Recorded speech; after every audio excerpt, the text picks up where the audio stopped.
Hello everyone, this is Arpit sir. आज के podcast में होने वाले हमारे साथ बहुत ही खास मेहमान शर्मा जी के बेटे। आप पॉलिटिक्स में बात करो या तो क्रिकेट में बात करो तो रोहित शर्मा, या फिर कॉमेडी में बात करो तो कपिल शर्मा, और आईआईटी में बात करो तो हिमांशु शर्मा। काफी फेमस है। और इनको यार हिमांशु अभी खुद टॉप कॉलेज में भी पढ़ रहा है, डीटीयू दिल्ली टेक्नोलॉजिकल यूनिवर्सिटी में मैथमेटिक्स एंड कंप्यूटेशन से पढ़ रहा है, और इसका एडवांस में भी काफी अच्छा रैंक आया था। तो हम लोग पूरा इन डेप्थ में देख रहे होंगे कि इसका जर्नी, हिमांशु का कैसा था जेई जर्नी, और सबसे लोएस्ट मोमेंट आया जेई के दौरान, प्रिपरेशन के दौरान, तो उससे ओवरकम कैसे किया। और एंड में हम लोग जो एडवांस है उसके लिए सजेशन हिमांशु से देख रहे हैं। हेलो हिमांशु, कैसे हो भाई? अरे भैया ने बहुत एक तो ओवरवेलमिंग सा इंट्रोडक्शन दे दिया। इतना खास नहीं हूँ मैं, नॉर्मल एवरेज जेई स्टूडेंट था, ठीक है। और अभी करेंटली यूट्यूब के ऊपर वीडियोस बनाता हूँ आप लोगों को गाइड करने के लिए। मेरा चैनल हिमांशु शर्मा नाम से है। आपने सब्सक्राइब नहीं किया है तो कर लेना। और जैसे कि भैया ने बता ही दिया, करेंटली डीटीयू में हूँ, सेकंड ईयर में एमसीई से तैयारी कर रहा हूँ और वीडियोस बनाना पसंद है। ठीक है, थैंक यू हिमांशु। और सबसे पहले यार हिमांशु को थैंक यू सो मच, मैंने एक्सेप्ट करने के लिए। मैंने एक बार मैसेज किया था और हिमांशु ने तुरंत बोला हाँ भैया करते हैं। Thank you so much Himanshu उसके लिए। No problem. ठीक है हिमांशु, आप हिमांशु एक बार बताना कि आपका जब सबसे लोवेस्ट मोमेंट आया था जेई के प्रिपरेशन के दौरान, सब एस्पिरेंट के साथ होता है कि उनका लोवेस्ट मोमेंट आता है, तो उसको आपने कैसे ओवरकम किया? तो जैसा कि अगर कोई मेरे को फॉलो करता है तो जानता होगा, कुछ टाइम से मैंने कई बार बताया भी है ये बात कि लोएस्ट मोमेंट मेरे लिए ये था कि मतलब जब आपका एक तो जनवरी में मेरा एग्जाम काफी खराब हो गया था, प्रिपरेशन अच्छी होने के बावजूद। मतलब उस समय मेरे ऊपर कोई स्ट्रेस नहीं था, कोई भी चीजें नहीं थी, बट तब भी एग्जाम बिगड़ गया था बिकॉज ऑफ एग्जाम टेम्परामेंट। और अब मेरे ऊपर प्रेशर था कि ड्रॉप का नहीं सोचा था मेरे को। मेरे साथ के सारे दोस्त जो थे, जो मेरे जैसे ही परफॉर्म करते थे, उनकी ज्यादा बेटर परसेंटाइल आ गई थी। तो ये था कि यार मेंस में अब इम्प्रूव करना ही है। तो पूरा जो लॉकडाउन था उसमें जान झोंक दी थी तैयारी के अंदर मेंस की। एडवांस पे इतना फोकस उस वक्त नहीं कर पाई क्योंकि यही था कि पहले मेंस अच्छा हो जाए। तो मेंस पे पूरी जान झोंक दी थी और फिर अच्छे मार्क्स आने लगे थे, मॉक टेस्ट वगैरह में सब चीज बिल्कुल परफेक्ट चल रही थी। बट फिर क्या होता है कि लॉकडाउन के दौरान ही दादाजी की तबीयत काफी खराब होने लगी थी। और मतलब तबीयत जैसे जैसे एग्जाम पास आ रहा था तबीयत और खराब होती जा रही थी। और आखिरी के जो मेरे 15 दिन थे एग्जाम के, उनमें तो मैं मतलब अकेले बैठकर रोता भी था। मैं अपने दोस्त के घर जाकर तैयारी करता था क्योंकि रोज घर पर कोई ना कोई आया होता था, रिलेटिव आते थे, लोग आते थे उनको देखने, उनसे मिलने। तो मैं सुबह दिन में 12 बजे जाकर अपने दोस्त के घर, रात को 12 बजे आता था और उसके घर पर ही खाना वाना खाता था और फिर जब आता था तैयारी करके अपनी। और जिस दिन मेरा एग्जाम था उससे एक रात पहले मुझे नींद नहीं आ रही थी बिल्कुल भी, और मैं सो नहीं पा रहा था। और मैंने हर चीज मतलब कोशिश कर ली, मेडिटेशन कर ली और लंबी सांसें ले ली, खाना खा लिया, हर चीज कर ली, बट मेरे को नींद नहीं आई। और उस रात मतलब पूरी रात में सोया नहीं और उसी दिन मेरा दिन में एग्जाम है। अब मैंने ये चीज एक्सेप्ट कर ली कि चलो ठीक है, अब नहीं सो पाए तो कोई बात नहीं, अब एग्जाम देने जाएंगे फ्रेश माइंड से। तो मैं घर बैठकर बस लैपटॉप पे जाने से पहले एक बार केमिस्ट्री के कुछ क्वेश्चन देख रहा था और फिर एकदम से शोर मचा कि बाबा की, मतलब मेरे दादाजी की तबीयत काफी खराब हो गई। और हम जब नीचे गए, भाग दौड़ हुई, 11 बजे के करीब का टाइम था। तो सबने डिसाइड करा कि यार तुम जाओ पेपर देने, ठीक है, जो होता है वो तो होना ही है। मेरे सामने मेरे दादाजी जा रहे थे एक तरीके से, और मेरे पापा को ऑफ कोर्स घर पे रहना था, पापा चाचू सबको। तो मैं अपने नेबर के साथ, मतलब अपने नेबर के साथ पेपर देने गया था। और मुझे किसी ने बताया नहीं कि दादाजी की डेथ हो गई है, ऑल्दो मुझे ये चीजें पता थी कि अब ये सब हो रहा है, लेकिन मैंने अपने आप को काफी संभाल के रखा था पेपर के दौरान। बस सोच नहीं रहा था उस बारे में, कभी आसपास के बंदे से बात कर ली या फिर पेपर में कॉन्सेप्ट रिवाइज करने की कोशिश कर रहा था, सब अच्छा अच्छा पॉजिटिव सोचने की कोशिश कर रहा था। ऑल्दो बहुत ही ज्यादा, मतलब मेरे लिए बहुत ही ज्यादा कठिन समय था वो, क्योंकि मैं अपने दादाजी के काफी क्लोज था। बट जब घर आया तब मुझे ये सब मालूम चला, लेकिन मेरा एग्जाम अच्छा हो गया उस दिन। हो सकता है उनकी ब्लेसिंग्स मेरे साथ थी इस वजह से, बट ये काफी डिफिकल्ट टाइम था मेरे लिए। ऑलराइट, बहुत ही इंस्पायरिंग और मोटिवेटिंग स्टोरी है यार। चैंपियन जो निकलते हैं हिमांशु, आप उसका एक उदाहरण हो यार। मतलब एग्जांपल्स हो कि कैसे मतलब सिचुएशंस को हैंडल करके उतना क्रिटिकल टाइम में भी उस सिचुएशन से कैसे बाहर निकल के और इतना अच्छा परफॉर्मेंस कर रहे हैं। तो यार हिमांशु एक बात जरूर बताना कि जेई का भी एग्जाम चल रहा है, मेंस हो गया लगभग और एडवांस है, तो बहुत सारे स्टूडेंट होंगे जिनका डिसअपॉइंटेड हो गए, उनका सिलेक्शन नहीं हो रहा होगा। तो उनको ये बात जरूर पता चलना चाहिए कि जेई के बाहर भी दुनिया है। तो इसके बारे में आप क्या पॉइंट ऑफ व्यू है? अब जैसे मेरे साथ मैंने बताया, आखिरी के 15 दिन में बहुत स्ट्रेस रहता था, मतलब। और मैंने स्ट्रेस को ओवरकम करने के लिए क्या किया कि मतलब मेरे को वो थॉट्स ना आए तो मैं क्या करता था, 15 मिनट 20 मिनट छत पर जाता था अकेले, इन सब चीजों से दूर 15 से 20 मिनट अपने हेल्थ को देता था, थोड़ा सा एक्सरसाइज करता था अपने माइंड को फ्रेश करने के लिए। ये सब चीजें बहुत जरूरी होती हैं। आप थोड़ा सा अच्छा म्यूजिक सुन सकते हो, ऐसा म्यूजिक जो मतलब लाउड ना हो, लिरिक्स ना हो उसमें ज्यादा, और जो शांति वाला म्यूजिक हो, या आप कोई भजन वगैरह सुन सकते हो अगर आप मानते हो तो, या कुछ भी सुन सकते हो। लेकिन ऐसी चीजें जरूरी भी होती हैं। और नींद लेना काफी जरूरी होता है पूरी, जब हम पूरी नींद में नहीं होते तब हमें स्ट्रेस काफी बढ़ रहा होता है। और देखो यार, जेई का एग्जाम अब होना तो है ही, ठीक है, अब मेंस तो हो ही गया है, अब एडवांस है। एडवांस तुम्हारे हाथ में भाई एक आखिरी ऐसे मौका है, ठीक है, इसमें जितने दिन बचे हैं बस पूरे लगा दो। लेकिन अपने ऊपर कोई प्रेशर मत रखना कि मुझे इतनी रैंक लानी है या मुझे इतने परसेंटाइल या मार्क्स लाने हैं, क्योंकि वो सब तुम्हारे हाथ में नहीं, तुम्हारे हाथ में सिर्फ अभी काम करना है, ठीक है। ये है कि तुम रोज पढ़ लो बस, तो इतना सा छोटा सा काम कर लो, रिजल्ट जो आना होगा वो आ जाएगा।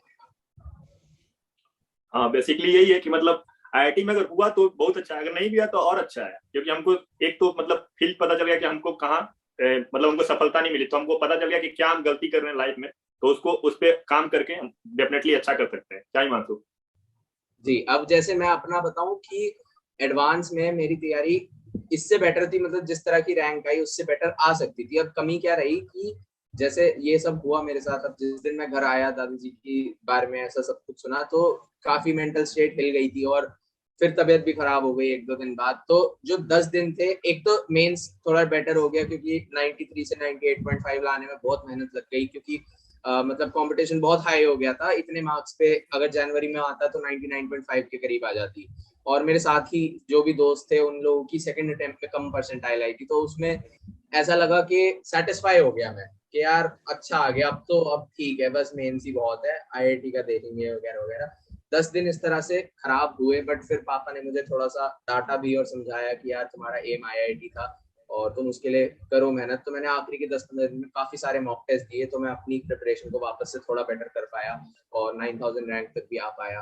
तो उसके लिए भी 15 दिन की आखिरी की मेहनत काफी ज्यादा जरूरी रही उसमें। डेफिनेटली यार, अगर हिमांशु को मैं बता रहा हूँ, मतलब पर्सनली मुझे पता चला था हिमांशु को, मतलब जब भी मैं यूट्यूब पे हमेशा इसका वीडियो देखता हूँ तो मुझे मतलब होता है ना, सीरियस एस्पिरेंट के तौर पे एकदम डिसिप्लिन वाला बंदा, वो एकदम पोर्ट्रेट वाला उसका फीलिंग होता है, एकदम अपने काम के प्रति डेडिकेटेड, हार्ड वर्क, वही है। तो डेफिनेटली यार अच्छा करता, थोड़ा सा सिचुएशन अच्छा नहीं था, उसके बावजूद भी बहुत अच्छा रैंक लाया, कॉन्ग्रेचुलेशन उसके बाद भी बिलेटेड। Thank you. और हिमांशु, आप ये बताना कि मतलब जो अपकमिंग है 3 अक्टूबर को एडवांस, उसके लिए क्या सजेशन देना चाहोगे? मैं ये कहना चाहूंगा कि अभी हमारे पास तकरीबन तकरीबन 25 दिन के करीब बच्चे हैं। और 25 दिन में बच्चों को लगता है ना, मैक्सिमम जो स्टूडेंट्स होते हैं उनको ये लगता है कि हमारी अगर 97 है या 96 है, 99 नहीं है, बेसिकली 10,000 के अंदर हम नहीं है तो हमारा आईआईटी नहीं हो पाएगा। ऐसा बिल्कुल भी नहीं है। मेरे मैक्सिमम मतलब जितने भी दोस्तों ने एडवांस के अंदर बहुत अच्छा भी करा, उन लोगों की 99 नहीं थी। मतलब काफी कम स्टूडेंट थे ऐसे मेरे दोस्त जिनकी 99 थी और फिर एडवांस में भी अच्छा करा। चलो 99 वाले ने तो करा, बट ऐसे बहुत सारे एग्जांपल थे जिनकी 96 थी, 97 थी, उन्होंने भी एडवांस के अंदर बहुत अच्छा फोड़ा। 6000 आई, किसी की 9000 आई, किसी की 8000 आई। तो यार ऐसा मत सोचो कि आखिरी के 25 दिन में नहीं हो सकता कुछ भी। 3 चीजें फॉलो करनी होती हैं। एक तो भाई ऑल्टरनेटिव डेज पे टेस्ट दो और उनको एनालाइज करो टेस्ट के, और दूसरा भाई रिवाइज करो मॉक टेस्ट के थ्रू, ठीक है। पहले चीज टेस्ट देने हैं, दूसरी चीज रिवीजन जो करनी है वो मॉक टेस्ट के थ्रू करनी है। आपको पेपर दो, क्वेश्चन प्रैक्टिस करो, आपको पता चलेगा कौन से क्वेश्चन आते हैं कौन से नहीं आते। जो नहीं आते, तीसरी चीज उनके भाई रिवीजन करो, शॉर्ट नोट्स और कॉन्सेप्ट्स की, ठीक है। तो ये 3 चीजें बेसिकली 25 दिन के लिए करनी है, और ज्यादा स्ट्रेस नहीं लेना है, बस अपना एक लिमिटेड टाइम देना है पढ़ाई को। 7-8 घंटे जैसे भी कर रहे हो, जितना अभी कर रहे थे वैसे ही करते चलो, बस अब एडवांस के क्वेश्चन करने हैं, हायर लेवल के। ओके, मतलब पीवाईक्यू करना है या आप मॉक दे रहे हो तो उसको एनालिसिस करो, हाँ और जी। जहां पे गलती कर रहे हो वो उसको एक शॉर्ट नोट टाइप का, ये मैं गलती कर रहा हूँ, उसको उसी पे फिर से रिवाइज करो। हाँ, पीवाईक्यू बहुत जरूरी है, हाँ ये मैं भूल गया। Thank you Himanshu. और हिमांशु, आप थोड़ा सा कॉलेज लाइफ के बारे में बताया, डीटीयू का काफी सुना है कि वहाँ का फेस्ट जो है, काफी आसपास वाले अच्छे कॉलेज है वो भी लोग पार्टिसिपेट करते हैं, तो इसका थोड़ा सा आप डीटीयू के बारे में बताओ। हाँ, तो डीटीयू का ऐसा सीन था, मतलब अभी भी मैं इतनी बार गया नहीं हूँ, बट हाँ, सबसे पहली बार मैं गया था 2015 में डीटीयू गया था। वो मैं गया था, मैं बच्चा था, मुझे नहीं मालूम था कुछ भी कॉलेजेस वगैरह के बारे में। तो मैं एक क्यूबिंग कंपटीशन था, पहले मैं क्यूबिंग वगैरह करता था, तो उसके लिए मैं डीटीयू गया था। तो मैंने देखा काफी अच्छा कॉलेज है, ठीक है, तो बहुत ही बड़ा कॉलेज है ऑफ कोर्स, और सुंदर भी है काफी।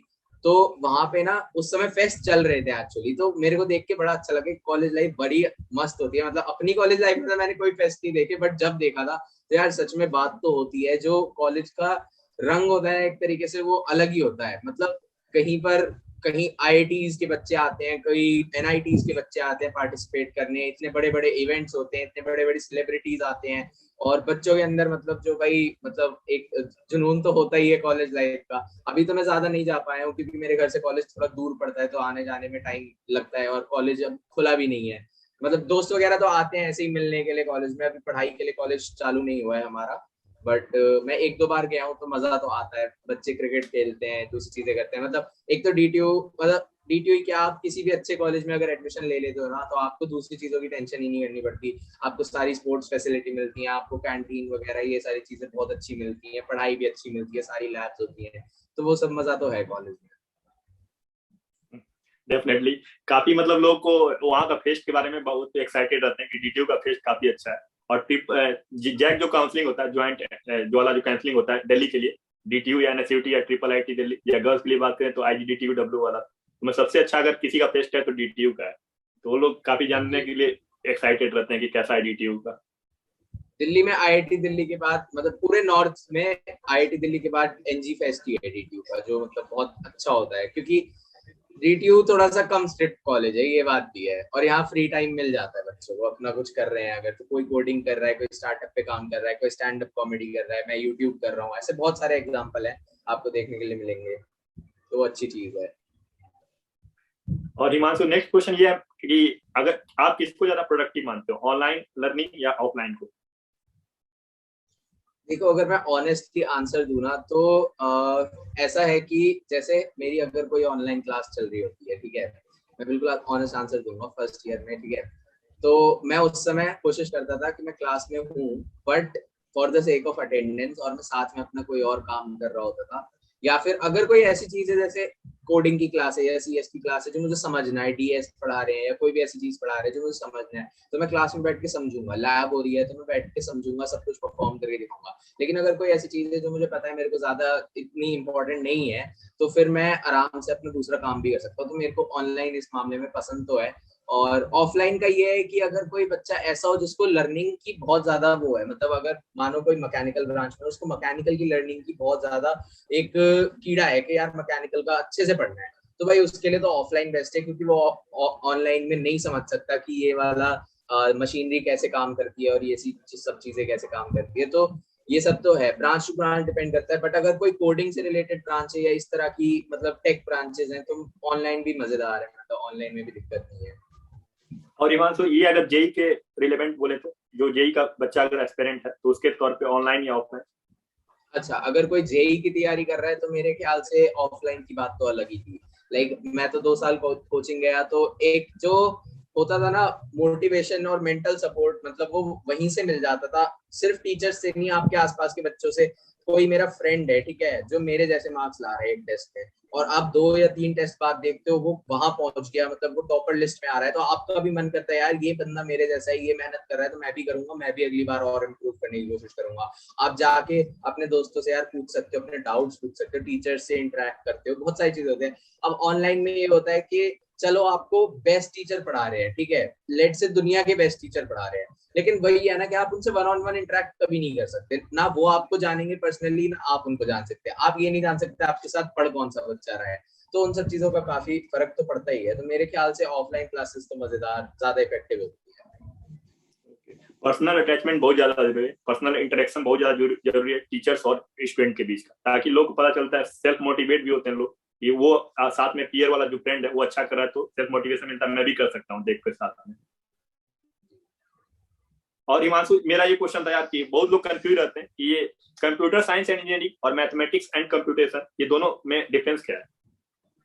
अब जैसे देखो, मैंने जब पहली बार आईआईटी के बारे में जाना था, तो मैंने भी, वही होता है बेसिक, सबसे पहले आप देखते हो कि अब दिल्ली में रहता हूँ तो आईआईटी दिल्ली के बारे में सर्च करा, तो वहां पे जाके देखा कि मेरे को क्या था कि ना 11th-12th में इतना पसंद नहीं था कंप्यूटर साइंस। जब मेरे को दिलाया था स्कूल में, मेरे को मजा नहीं आता था। तो मैं सोचता था अगर मैं कंप्यूटर साइंस नहीं करूंगा तो मैं कौन सी ब्रांच कर सकता हूँ। तो फिर मैं ऐसे देखता था, तो डीटीयू है और दूसरे ये आईआईटी है, इन सब में ऑप्शन होता था मैथमेटिक्स एंड कंप्यूटेशन का। और तब मुझे मैथमेटिक्स बहुत पसंद थी, तो मैं सोचता था ये करूंगा। लेकिन मुझे असल में मीनिंग नहीं पता था कि मैथमेटिक्स एंड कंप्यूटेशन असल में मैथमेटिक्स नहीं होती है जो हम पढ़ते हैं, ये भी कोडिंग ही है, ठीक है। बट इसमें फर्क क्या होता है, कंप्यूटर साइंस में आपको बेसिकली पूरी प्योर कोडिंग पढ़ाई जाती है। उस चीज की मतलब डिपेंड करता है कि मतलब आप किस, वो तो आप पे डिपेंड करेगा आप किस फील्ड में जा रहे हो। और यहाँ पे मैथ्स एंड कंप्यूटेशन इंजीनियरिंग में क्या होता है, आपको मैथ्स के सब्जेक्ट भी पढ़ाए जाते हैं, वो आपके मशीन लर्निंग में और एल्गोरिथम एआई में काम आते हैं। तो ये थोड़ा सा मतलब हैवी एक्सटेंसिव कोडिंग है, और ये मशीन लर्निंग पे ज्यादा फोकस करती है। और आपके मैथ्स के सब्जेक्ट जैसे प्रोबेबिलिटी, स्टैटिस्टिक्स, ये सब भी पढ़ाए जाते हैं और कोडिंग भी कराई जाती है आपको। ओके ओके, मतलब फ्यूचर जो ओरिएंटेड है, जो फ्यूचर है हमारा मशीन लर्निंग या एआई की बात करें, आर्टिफिशियल इंटेलिजेंस, उससे ज्यादा रिलेवेंट है ये मैथमेटिक्स एंड हाँ जी, कंप्यूटेशन।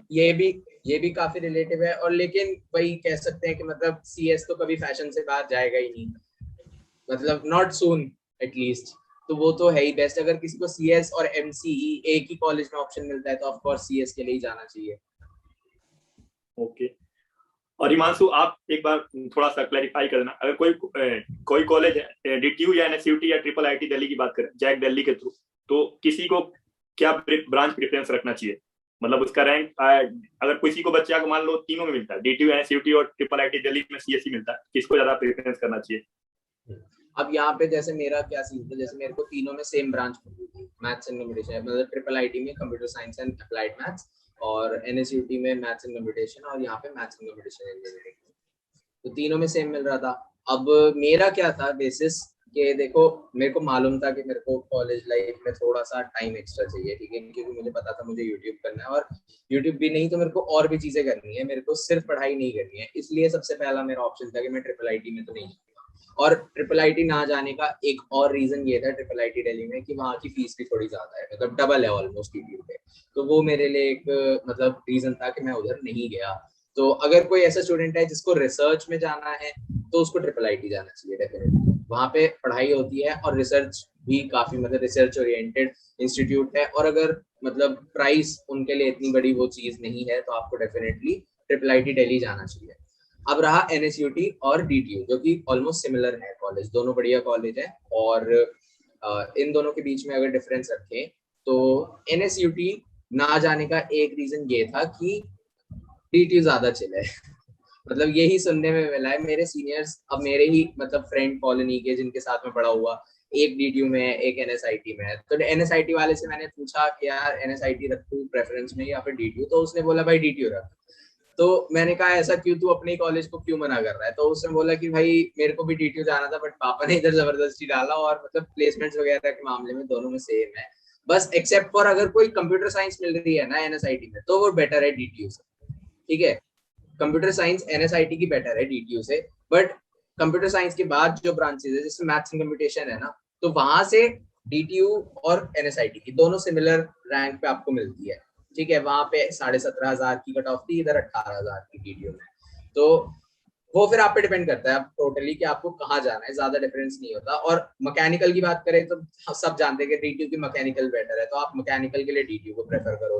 और अगर कंप्यूटर साइंस है तो फिर आप एनएसआईटी को प्रेफर करो। आपको रिसर्च में जाना है तो आप ट्रिपल आईटी को प्रेफर करो। एनएसआईटी और डीटीयू के प्लेसमेंट्स में इतना ज्यादा फर्क नहीं है लोअर ब्रांचेस के लिए, ये भी मुझे कहीं ना कहीं लगता है। और अटेंडेंस वाला भी सीन चिल है काफी डीटीयू में, हाँ, एज ये कम्पेयर टू एनएसआईटी का एनएसयूटी। उसने समझाया कि एनएसआईटी में अटेंडेंस का काफी मतलब ऑफलाइन क्लासेस में काफी स्ट्रिक्ट है, और डीटीयू में थोड़ा सा अभी चिल है। ओके। और लास्ट सेगमेंट की तरफ हम लोग करते हैं। हिमांशु, आप ये बताना कि मान लो सब अपनी तरफ से हार्ड वर्क करता है, सब अपना मतलब जेई के लिए पूरा जी जान लगा देता है, लेकिन मान लो अनफॉर्चुनेटली नहीं भी होता है, कोई प्राइवेट कॉलेज की तरफ एडमिशन लेता है या फिर कोई लोकल कॉलेज में एडमिशन लेता है, तो वहां से भी काफी अच्छा लाइफ में कर सकता है। ये लोगों को बिलीव नहीं होता, लोगों को लगता है कि आईआईटी सब कुछ है, एनआईटी सब कुछ है। तो इस बात पे आप इसका थोड़ा सा हाईलाइट। हाँ, इसका ना अभी रियल लाइफ एग्जांपल, कुछ झूठ नहीं बोलूंगा मैं बिल्कुल। अभी आज शाम की बात है, मैं अपने दोस्त से बात कर रहा था जो कि मणिपाल गया है, मणिपाल जयपुर, ठीक है। तो वो बंदा भी प्राइवेट से कर रहा है। उसकी जेई में कुछ 91-2 परसेंटाइल थी और वो वहां से कर रहा है तैयारी। अब मैंने उससे बात करी, वो इतनी चीजें बना चुका है ऑलरेडी अपनी कोडिंग के पैशन की वजह से। उस बंदे को कीड़ा था कि भाई कंप्यूटर साइंस करूंगा, कोडिंग करूंगा, तो उसके अंदर कीड़ा था, उसको फर्क नहीं पड़ा कि मैं कौन से कॉलेज जा रहा हूँ। अब ठीक है, उसने जेई में मेहनत करी, जितना उसको मिला वहां वो चला गया, बट अब उसका फोकस किस चीज पे है कि मेरे को कोडिंग करनी है, तो वो कोडिंग कर रहा है। उसने इतने सारे प्रोजेक्ट्स ऑलरेडी बना दिए, सेकंड ईयर के अंदर उसको इंटर्नशिप मिल गई है, ठीक है। इसी तरह से एक और एग्जांपल, मेरे कजन भैया है, वो 4th ईयर मतलब 3rd ईयर में है अभी। 3rd ईयर में होते हुए वो 3 इंटर्नशिप ऑलरेडी कर चुके हैं, वीआईटी वेल्लोर में है, 3 इंटर्नशिप ऑलरेडी पूरी कर चुके हैं और चौथी इंटर्नशिप उनकी चल रही है, जिसमें उन्हें काफी अच्छे अच्छे पैसे मिल चुके हैं। और मतलब जिस बंदे को 4 इंटर्नशिप मिल गई है 3rd ईयर के एंड तक, वो आराम से जॉब फोड़ता है, बहुत अच्छी जॉब फोड़ता है। तो ये चीज समझने की जरूरत है, उनको भी अपना कोडिंग का पैशन है, ठीक है। तो तुम्हारे अंदर भाई एक ना आइडिया, विजन होना चाहिए क्लियर कि भाई मेरे को ये करना है ना, चाहे कोडिंग हो चाहे कोई भी चीज हो। अब कॉलेज में आ गए कोई बात नहीं, अब तो जेई खत्म हो गया, अब तो कॉलेज में आ गए ना, कॉलेज में आके तुमने जो डिसाइड करा हुआ था कि मैं आईआईटी जाके भी ये करता, तो कोई नहीं, आईआईटी नहीं तो वीआईटी सही, वीआईटी नहीं तो डीटीयू सही, डीटीयू नहीं तो जहां भी आप जा रहे हो वहां जाकर वही काम करो, क्योंकि आपको प्लेटफॉर्म मिलेगा। हाँ ये होता है थोड़ी सी मेहनत ज्यादा करनी पड़ती है, या फिर आपको पीयर ग्रुप इतना अच्छा नहीं मिल पाता, बट उसके लिए आपको खुद से अपने जैसे बंदे ढूंढने पड़ेंगे वहां पे। वही है कि यार 17 साल में जो एग्जाम होता है वो कॉलेज डिसाइड करता है, लाइफ नहीं। अल्टीमेटली आप जेई के दौरान ये है कि आप हार्ड वर्क करना सीख जाते हो, जो कि लाइफ में काफी मतलब इंपॉर्टेंस लगता है कि आप कोई भी काम कर रहे हो तो अगर उसमें आप एफर्ट डाल देते हो कि वो अल्टीमेटली अच्छा ही होता है। तो हो सिलेक्शन होना या ना होना उस पर हमको नहीं मतलब होना चाहिए, नर्वस होना चाहिए या डिमोटिवेट होना चाहिए कि मेरा सिलेक्शन नहीं हुआ, हुआ तो भी अच्छा, नहीं हुआ तो और अच्छा, हमको सीख कुछ तो हम वहां से सीखे और लाइफ में अच्छा इंप्लीमेंट उसको करेंगे फर्दर। क्यों ही मानसो जी एग्जैक्टली वही है कि मतलब मेहनत हमारे हाथ में है, सिलेक्शन कह सकते हैं हमारे हाथ में है, बट एट दी एंड ये नहीं कह सकते ना। मानो कोई बच्चा हो यार जिसने बहुत प्रिपरेशन करी और मानो उसकी तबीयत खराब हो जाए एक दिन पहले और वो एग्जाम ही ना देने जा पाए, तो फिर उस बेचारे की थोड़ी ना गलती। तो ऐसे ऐसी चीजों से सीखो, ऐसे एग्जाम्पल होते हैं हमारे आसपास बहुत होते हैं। तो ये सोचो कि भगवान ने आपको हेल्दी रखा, आपके लिए पेपर में कोई दिक्कत नहीं आई, आप बिल्कुल शांत मन से जाकर पेपर देकर आए, अपना बेस्ट करके आए, जो मिला उसको एक्सेप्ट करो, आगे बढ़ो, कोई बात नहीं। Thank you, thank you Himanshu एक बार या फिर से अपने पॉडकास्ट में आने के लिए, thank you so much. Thank you very much भैया, it was amazing experience and your questions were amazing. Thank you so much. मुझे भी बहुत अच्छा लगा यार तुमसे बात करके। मैंने हिमांशु यार इतना बेहतरीन मतलब लड़का है, मतलब ये लोग को पता नहीं चलता, इसलिए मुझे लगता है कि सब जब बात पता चलना चाहिए लोगों को। मैंने तुरंत मतलब मैसेज किया, तुरंत हिमांशु बोला, रिप्लाई दिया, ठीक है भैया करते हैं, और तुरंत मतलब हम लोग पॉडकास्ट तैयार कर रहे हैं। तो यार जो भी एडवांस के लिए प्रिपरेशन कर रहे हैं उनको काफी हेल्प मिलेगा इस वीडियो से। और जो लोग भी मतलब नहीं हुआ जिनका सिलेक्शन, उस पॉइंट को भी हम लोग कवर किए कि कोई बात नहीं, आप लाइफ में आगे मेहनत करो, जो भी आपको कॉलेज मिला उसको एक्सेप्ट करो, जो भी हो गया वो भूल जाओ, मतलब भूल जाओ इन द सेंस कि मतलब उसको इम्प्लीमेंट करना है, वो चीज से सीख लेना है कि आपको कहाँ गलत किया था, और लाइफ में आप आगे हार्ड वर्क करते जाओ। That's all. जी और ईमान से कुछ आप ऐड करना चाहोगे एंड में? बस यही बोलना चाहूंगा कि अब रिजल्ट तो आ ही रहा है, तो उसके लिए तो एक्साइटेड हो गई ऑफ कोर्स। और काफी बच्चे होते हैं जो ड्रॉप करने की सोचेंगे, और ये मत सोचना कि ड्रॉप करना कोई गलत चीज होती है, ठीक है। फर्स्ट टाइम में फोड़ा नहीं फोड़ा उससे फर्क नहीं पड़ता, अगर आपका मन है पूरा, आपका जुनून है कि भाई हाँ ड्रॉप करके मुझे कुछ अच्छा करना है, तो करो ड्रॉप। लेकिन ड्रॉप करते हुए वो गलती मत करना दोस्त जो तुमने पहले कर दी, ठीक है। अपनी गलती से सीखो, तुम में वो पोटेंशियल जरूर है। अगर तुम्हारा ये डिसीजन लेने की पोटेंशियल है कि मेरे को ड्रॉप करना है, तो पढ़ने की भी पोटेंशियल है। और अब की बार टारगेट इतना लंबा रखो, पत्थर इतना ऊंचा फेंको कि भाई जहां पे जाके मतलब फिर तुमने सोचा भी ना हो अब तक। मतलब प्रायुष से भी बात हो रहा था तो यही बोला कि रिग्रेट किल्स मोर देन, मतलब होता है ना जो उससे बहुत ज्यादा मतलब नुकसान, बाद में ये रिग्रेट रहा कि हमको मतलब नहीं किया, ड्रॉप नहीं किया।